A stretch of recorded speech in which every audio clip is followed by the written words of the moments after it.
Assalamualaikum warahmatullahi wabarakatuh. Pada video kali ini kita akan belajar tentang himpunan. Jadi apa itu himpunan? Jadi himpunan itu merupakan sekumpulan benda atau objek di mana anggota-anggota yang berada di dalam himpunan tersebut dapat didefinisikan secara jelas.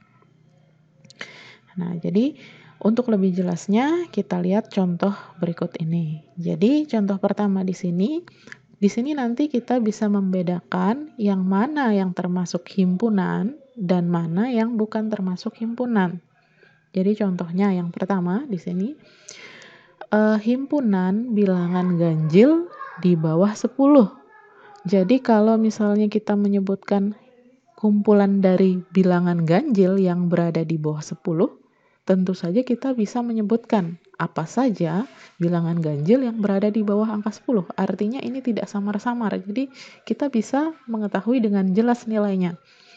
Jadi bilangan ganjil yang berada di bawah 10 yaitu 1, 3, 5, 7, 9. Nah, oleh sebab itu pada contoh yang pertama ini masuk di dalam contoh himpunan. Contoh yang kedua, himpunan hewan mamalia. Jika kalian ditanya tentang apa saja kumpulan dari hewan mamalia, kita bisa langsung memberikan contoh yaitu ada gajah, ada kerbau, ada kucing, ada kambing, dan lain-lain. Jadi di dalam himpunan tersebut adalah semua hewan-hewan yang berkembang biak dengan cara beranak, bukan bertelur. Jadi kalau misalnya ayam bukan termasuk di dalam himpunan ini karena yang diminta di sini adalah kumpulan dari hewan mamalia atau himpunan hewan mamalia. Ini sudah bisa didefinisikan dengan jelas apa yang diinginkan. Kemudian ada himpunan siswa TI yang lahir di bulan Agustus. Nah, kalau misalnya kita mau mencari kumpulan siswa TI yang lahir di bulan Agustus, nah kalau siswa TI saja ini kan umum sekali. Nah, di sini kita bisa memperjelas apa saja objek-objeknya dengan melakukan spesifikasi yang lahir di bulan Agustus. Nah, jadi ini juga termasuk dalam himpunan. Nah, sekarang yang mana yang bukan termasuk di dalam himpunan? Contohnya misalnya himpunan siswa yang pintar. Nah, pertanyaannya kenapa himpunan siswa yang pintar ini tidak termasuk di dalam himpunan? Yang menjadi tolak ukurnya adalah di sini pintar. Jadi apa tolak ukur pintar ini tidak bisa didefinisikan dengan jelas. Apakah siswa yang nilainya 9? Apakah siswa yang nilainya 7 ke atas dianggap pintar? Ataukah hanya siswa yang nilainya 10 yang dianggap pintar? Nah, karena tidak dapat didefinisikan dengan jelas, maka himpunan siswa yang pintar ini tidak termasuk di dalam kategori suatu himpunan. Contoh yang kedua, himpunan mahasiswa yang cantik. Nah, kumpulan siswa yang cantik, kalau kita diminta mengumpulkan mana sih orang-orang yang cantik, ini kan cantik ini tidak bisa didefinisikan dengan jelas. Apakah cantik itu harus berkulit putih? Apakah harus berambut panjang? Atau haruskah memiliki tinggi tertentu dan tidak jelas tingginya yang diinginkan berapa? Nah, karena tidak bisa didefinisikan juga, maka ini tidak termasuk di dalam kategori himpunan.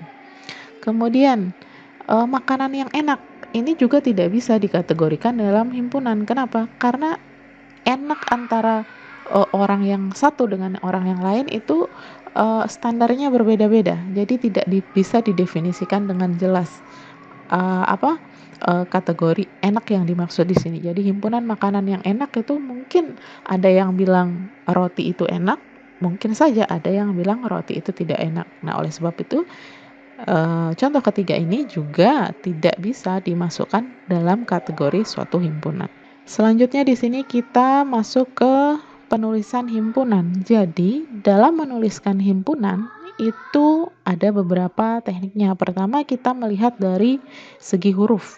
Yang digunakan untuk menuliskan suatu himpunan adalah menggunakan huruf kapital atau huruf besar. Kemudian yang kedua, penghubungnya. Menghubungkan antara huruf kapital tersebut ada penghubungnya, yaitu tanda sama dengan, kemudian ada simbolnya yang menggunakan tanda kurung, kurawal, buka dan tutup, kemudian Penulisan himpunan di dalamnya terdapat anggota. Jadi apa saja anggota dari himpunan tersebut. Kemudian contoh penulisan. Jadi berdasarkan keterangan sebelumnya yang kita dapatkan tadi bahwa untuk menulis suatu himpunan, pertama kita menggunakan huruf kapital. Jadi pertama huruf kapital yang dimaksud adalah huruf besar. Nah, apakah A, apakah B, apakah C, dan seterusnya. Jadi tidak ada standar tertentu. Cuma biasanya huruf S ini digunakan untuk menunjukkan himpunan semesta. Gitu. Jadi dia punya standar sendiri. S itu digunakan untuk himpunan semesta, jadi kita bisa menggunakan huruf-huruf lainnya. Di sini jadi A sama dengan, jadi penghubungnya sama dengan, kemudian diikuti tanda kurung, kurawal buka, dan tutup. Kemudian kita bisa menyebutkan himpunan yang akan kita gunakan, anggotanya apa saja. Contohnya di sini ada Merkurius, kemudian koma, Venus, koma, bumi. Nah, artinya di sini di dalam himpunan A terdapat anggota yaitu Merkurius, Venus, bumi. Nah, anggota di sini disebut juga sebagai elemennya. Oke, jadi anggota dari suatu himpunan juga biasa disebut sebagai elemen dari himpunan tersebut. Nah, di sini selanjutnya ada himpunan B, di mana elemennya ada 2, 4, 6, 8, 10. Jadi B merupakan himpunan bilangan genap boleh, karena dia terdiri atas bilangan genap. B juga merupakan bilangan asli, bisa juga, karena memang di dalamnya juga terdapat bilangan asli. Kemudian C, merah, jingga, kuning, hijau, biru, nila, ungu. Nah, ini misalnya C adalah kumpulan dari warna pelangi, maka kita bisa menuliskan C, merah, jingga, kuning, hijau, biru, nila, ungu. Kalau misalnya tadi B merupakan himpunan bilangan genap, maka kita bisa menuliskan B sama dengan masukkan bilangan-bilangan genap yang berada di dalam kurung kurawal ini. Kemudian A merupakan himpunan nama planet, jadi bebas, kita bisa menyebutkan nama-nama planet di dalamnya. Oke? Nah, kemudian di sini untuk menuliskan suatu himpunan dalam bentuk notasi, jadi ada penulisan himpunan di dalam bentuk notasi himpunan. Nah, bentuk umumnya adalah kita berikan simbol, terserah apapun yang ada di sini, kita berikan huruf yang menunjukkan nama himpunan tersebut, kemudian dihubungkan oleh sama dengan seperti tadi. Nah, ini kita tuliskan X sebagai anggota dari himpunan, PX mewakili syarat yang harus dipenuhi. Nah, jadi contohnya tadi cara penulisannya adalah sama dengan X PX gini ya. Nah, jadi pada anggota himpunan X bisa diberikan syarat. Jadi contohnya di sini.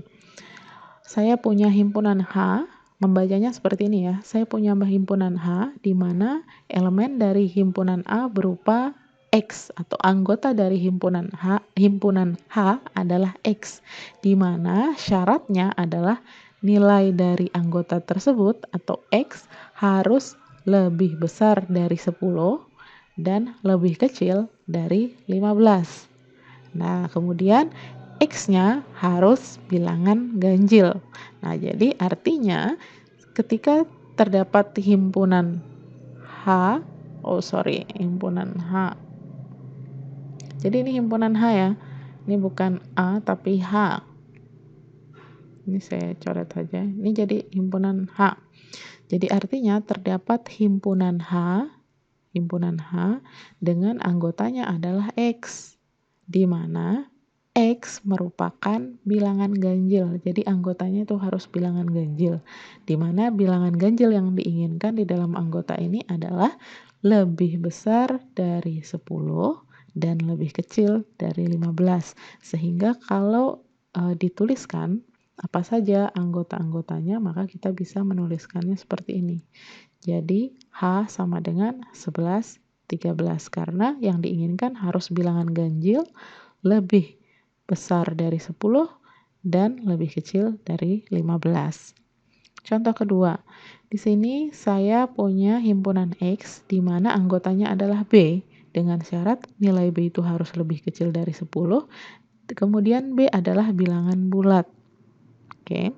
Nah, artinya dari himpunan X, anggotanya adalah B, di mana B adalah bilangan bulat yang kurang dari 10. Sehingga kita dapat menuliskannya. Jadi ini kalau dituliskan bentuknya adalah B adalah 2468. Kenapa 2468? Karena harus lebih kurang dari 10, kemudian harus bilangan, sorry, di sini tuh genap harusnya ya. Aduh, maaf. Genap. Nah, kemudian hasilnya adalah seperti ini 2, 4, 6, 8. Jadi B adalah bilangan genap. B merupakan bilangan genap.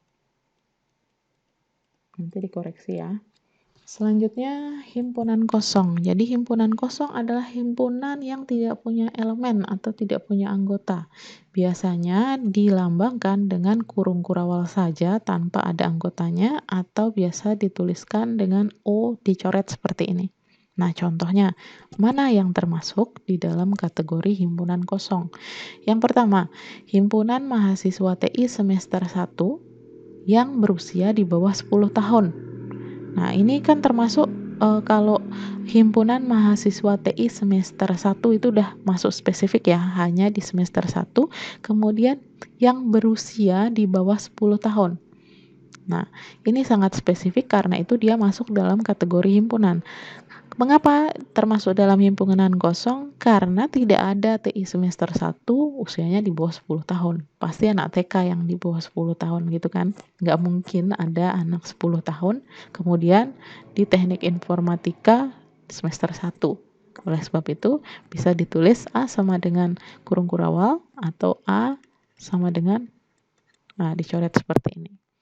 Kemudian yang kedua contohnya himpunan bilangan ganjil yang lebih besar dari 5 dan lebih kecil dari 7. Jadi bilangan ganjil kalau mulai dari 5 adalah 5, 7. Kemudian yang diminta di sini ganjil yang lebih besar dari 5 dan lebih kecil dari 7, tidak ada. Oleh sebab itu dia masuk di dalam kategori himpunan kosong. Selanjutnya di sini ada himpunan bagian. Jadi himpunan bagian merupakan himpunan yang seluruh anggotanya ada pada himpunan yang lain. Gitu. Jadi himpunan yang semua anggotanya ada pada himpunan yang lain. Contohnya, saya punya himpunan X, anggotanya ada merah, kuning, hijau, biru, ungu, putih, abu-abu. Kemudian saya punya Y, merah dan biru. Dilihat di sini bahwa X punya merah dan biru. Kemudian Y punya merah dan biru. Seluruh anggota yang ada pada Y berada di X. Oleh sebab itu, Y merupakan himpunan bagian dari X. Penulisannya adalah Y, kemudian bentuk simbolnya seperti ini. X ini dibaca Y merupakan himpunan bagian dari X. Nah, kemudian di sini ada A 1, 2, 3, 4, 5, 6, 7. B-nya 1, 3, 5. Kita lihat di sini 1, 3, 5. Jadi seluruh anggota dari B berada di A, sehingga ditulis B himpunan bagian dari A. Jadi seluruh nilai yang ada di B, seluruh anggota yang ada di B merupakan bagian dari A. Kemudian yang ada di sini seluruh anggota yang ada di A merupakan bagian dari B.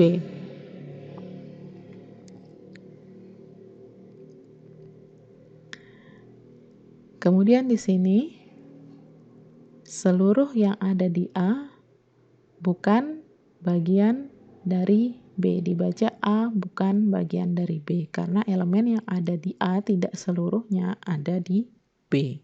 Kemudian setelah tadi bagian, di sini ada anggota himpunan. Jadi kalau anggota himpunan itu merupakan seluruh atau sebagian elemen pada suatu himpunan berada pada anggota himpunan lainnya. Nah, penulisannya dinyatakan dalam bentuk I seperti ini atau dibaca elemen. Contohnya, ada himpunan A terdiri atas harimau, kucing, gajah, kerbau, dan sapi. Nah, kemudian B anggotanya adalah kucing.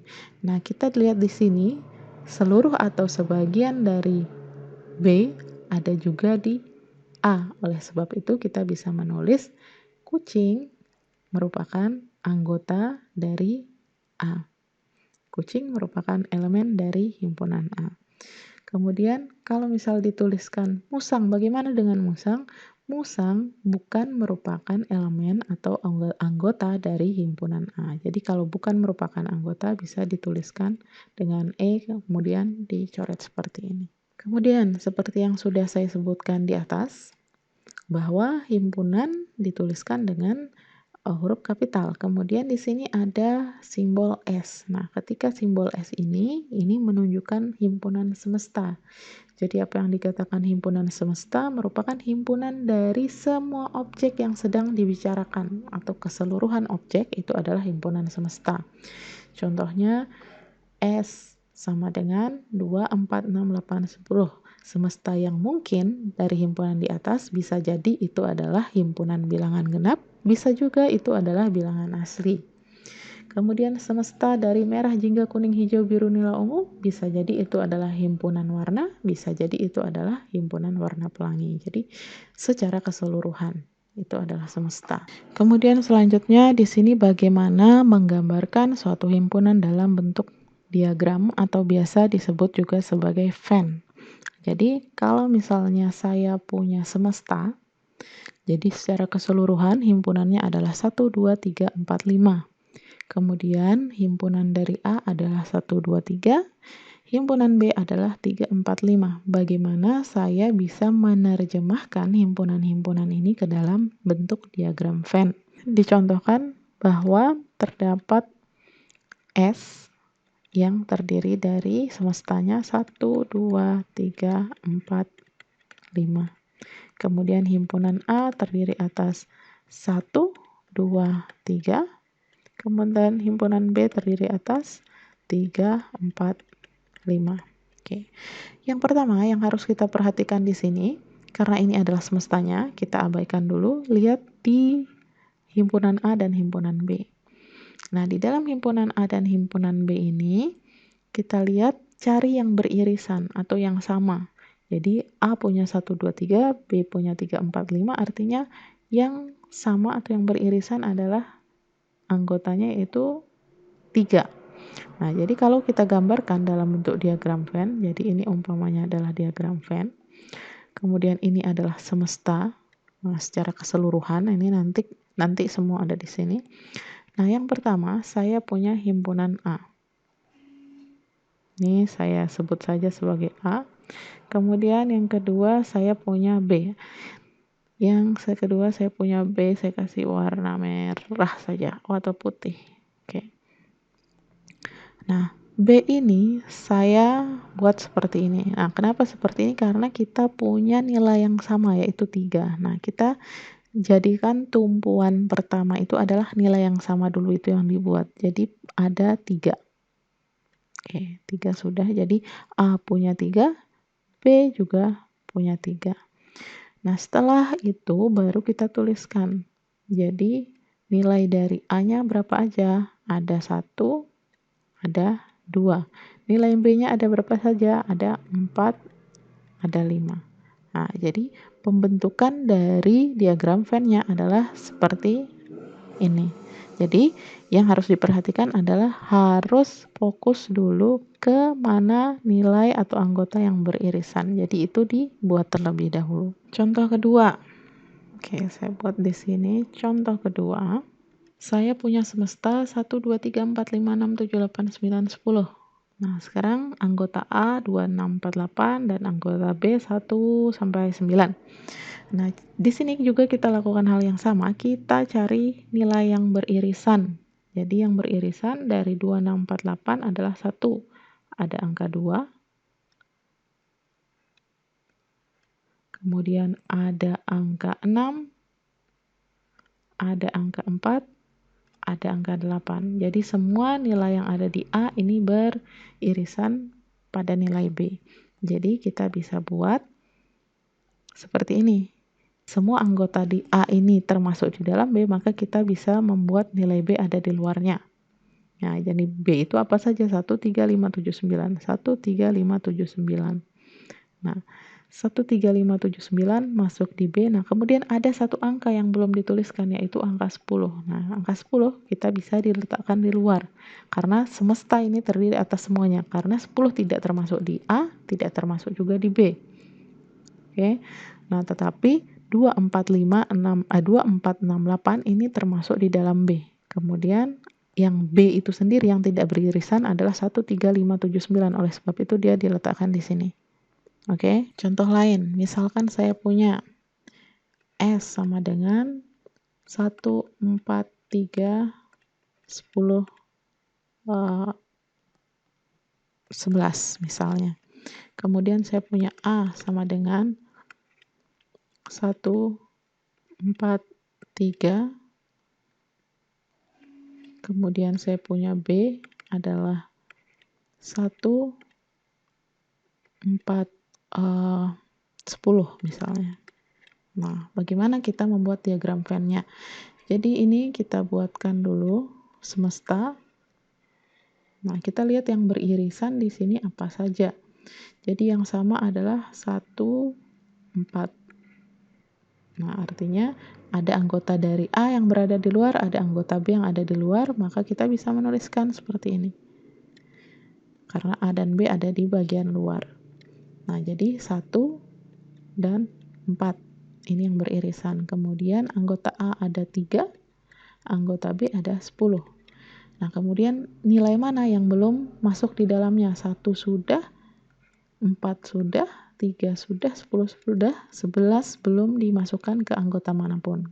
Nah, karena dia tidak termasuk dalam A dan B, maka dia termasuk di dalam semesta. Nah, jadi semoga bisa dipahami ya. Kemudian operasi pada himpunan. Jadi ada beberapa operasi di dalam himpunan, ada yang disebut dengan irisan. Kalau irisan dilambangkannya seperti ini ya. Jadi N seperti N, irisan yang diingat tanda di akhirnya. Jadi bentuknya N. Kemudian gabungan, ingatnya U-nya. Jadi U, A, U, B ini artinya A gabungan dengan B. A, N, B ini artinya A irisan B. Kemudian penjumlahan A plus B, pengurangan A min B, komplement A pangkat C, itu artinya komplement. Jadi untuk lebih jelasnya silahkan lihat contoh berikut ini. Nah, jadi ada himpunan seperti ini yang sudah digambarkan dengan diagram Venn. Nah, jika ada pertanyaan A lambang irisan seperti ini B atau A yang beririsan dengan B itu mana saja. Jadi kalau A yang beririsan dengan B artinya ini beririsan yang anggotanya sama, berarti 3, 5, 7. Kemudian kalau A digabungkan dengan B berarti keseluruhannya, jadi 2, 3, 5, 7, 1, 9 itu adalah A gabungan dengan B. Kemudian kalau yang dikatakan selisih A min B, jadi nilai A yang tidak ada di B artinya. Jadi nilai A yang tidak ada di B. A punya nilai 2, 3, 5, 7, tapi 3, 5, 7 ini karena punya B juga, berarti A min B adalah 2. Jadi ini tidak termasuk. Kemudian B min A, nilai B yang tidak ada di A, berarti tinggal 1 dan 9. Nah, kemudian komplement. Selanjutnya ada komplement. Komplement itu artinya lawannya. Berarti kalau A komplement adalah nilai yang tidak termasuk di dalam A. Jadi yang tidak termasuk di dalam A, ini kalau misalnya kita hapus, yang tidak termasuk di dalam A adalah 1, 9 beserta sisa yang ada di semestanya. Jadi yang termasuk adalah 1, 9, 4, 6, 8, 10. Kemudian kalau B komplement berarti semua yang tidak ada di B. Itu lawannya, semua yang tidak ada di B, berarti tinggal B-nya dihapus. Itu artinya B komplement. Yang tidak ada di B adalah 2, kemudian beserta seluruh semestanya. Oke, semoga bisa dipahami dan bisa dimengerti. Wassalamualaikum warahmatullahi wabarakatuh.